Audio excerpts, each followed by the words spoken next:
Islam promotes dangerous, we might even say deadly, hygiene practices. And I'm willing to lay this down as a rule. If your religion would get you killed because of its hygiene practices, if you took it seriously, probably not the true religion, probably not from God. What do I mean here? Well, there are lots of directions we could go. For instance, I could point out that according to Surah 4, verse 3, Muslims can marry up to 4 women.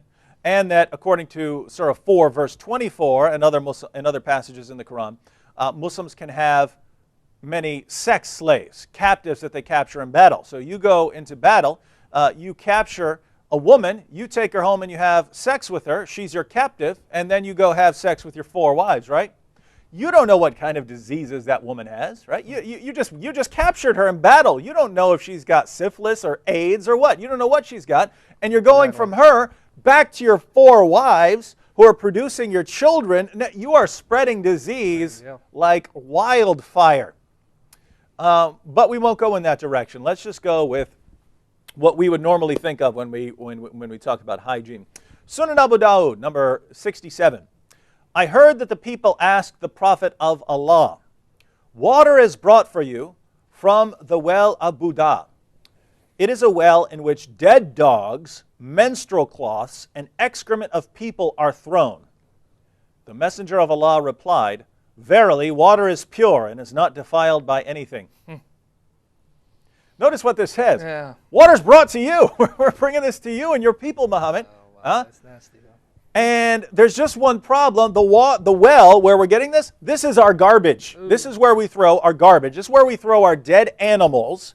This is where we throw used menstrual cloths. And this is where we dump our toilet buckets into. Yeah. And we're scooping up some water, so bring it to you so you can wash up and perform your ablutions. Any problem with that, Prophet of God?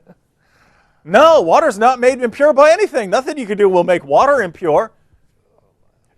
Fortunately, most Muslims do not take that seriously, right? Praise Fortunately, God. If you as a Muslim took this seriously, you are dead. You will die.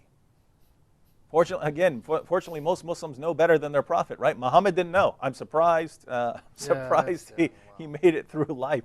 But notice, go ahead and wash up with your, dead animal and menstrual cloth and well even dogs, water. Right? Oh my goodness, they carry parasites. My goodness. But it's not just for washing up. Sunan ibn Majah, number 520. It was narrated that Jabir ibn Abdullah said, we came to a pond in which there was the carcass of a donkey. So we refrained from using the water until the Messenger of Allah came. Notice, we refrained from using the water. Smart. Yep. Smart. Maybe we shouldn't drink this water with the dead donkey floating in it. Ooh. We refrained from using the water until the Messenger of Allah came to us and said, water is not made impure by anything. It's his rule, right? You can't do anything to make what you put dead animals in it, use menstrual cloths, garbage. You can urinate in it. You can use a bath. It doesn't matter. Water is not made impure by anything. So what did they do? What did the Muslims do? Then we drank from it and gave it to our animals to drink, and we carried some with us. So we put some in our little canteens. We drank some of it. We gave some of it to our animals. Dead donkey floating in it. And if you don't know the importance of that, that's bad, ladies and gentlemen. We'll just say that. It's bad to be drinking water with dead animals floating in it. Let's read a couple more. Sahih al-Bukhari, number 5782. Allah's messenger said, if a fly falls into the vessel of any of you, let him dip all of it into the vessel and then throw it, i.e. the fly, away. For in one of its wings there's a disease, and in the other there is healing, the antidote, the treatment for that disease. So notice what he says, right? You're sitting there, you're eating something, you're drinking something, fly lands in your food. You could just throw the fly away or scoop it out or something like this. No, says Muhammad, you dunk that fly all the way in the food. You keep pushing the fly in the food. Why? Because even though one of the fly's wings has a disease on it, the other wing has the cure for the disease. This is your prophet. You have to believe it, right?